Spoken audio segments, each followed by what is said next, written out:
Siapakah kelompok Herodian dalam Alkitab? Tontonlah video ini sampai selesai dan temukan jawabannya. Pada zaman Yesus, ada kelompok orang yang berkuasa, seperti orang Farisi, Herodian, dan Saduki. Kelompok lainnya adalah Sanhedrin, ahli Taurat, dan pengacara. Masing-masing kelompok ini memegang kekuasaan, baik dalam urusan agama maupun urusan politik. Kaum Herodian memegang kekuasaan politik, mereka mendukung Raja Herodes Antipas, penguasa Yahudi di bawah kekuasaan Romawi, dari abad ke-4 sebelum Masehi, hingga tahun 39 Masehi. Kaum Herodian cenderung patuh pada Herodes, dan sering melakukan perjalanan ke Roma, untuk urusan politik. Dukungan kaum Herodian terhadap Herodes, membuat orang Farisi merasa sulit, untuk mewujudkan cita-cita kemerdekaan Yahudi. Namun, ada satu hal yang menyatukan mereka, yaitu menentang Yesus. Herodes sendiri menginginkan Yesus mati, sedangkan orang Farisi sudah merencanakan rencana jahat terhadap dia. Dalam hal ini, kedua kelompok ini bekerja sama untuk mencapai tujuan yang sama, yaitu membunuh Yesus. Pertama kali kaum Herodian disebutkan dalam kitab Markus 3, ayat 6. Mujizat yang dilakukan Yesus telah membuat beberapa orang percaya kepadanya. Hal ini mengancam kekuasaan dan posisi orang-orang Farisi, Saduki, dan Herodian.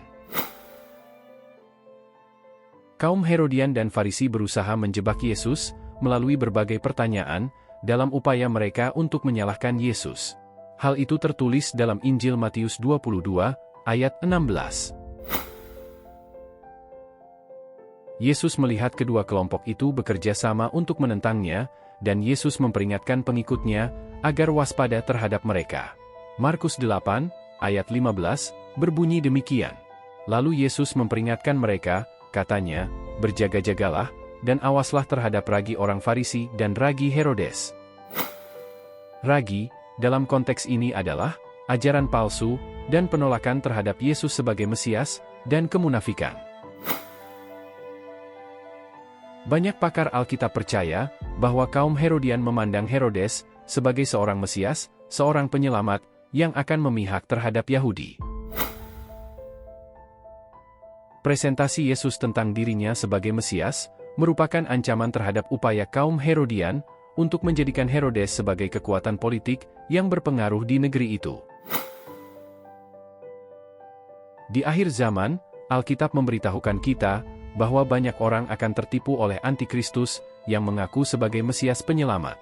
Seperti pemimpin politik, sekaligus pemimpin agama palsu yang akan menjanjikan perdamaian dan kemakmuran melalui program politiknya. Kaum Herodian pada zaman Yesus lebih peduli dengan tujuan politik daripada tujuan kekal yang Yesus ajarkan.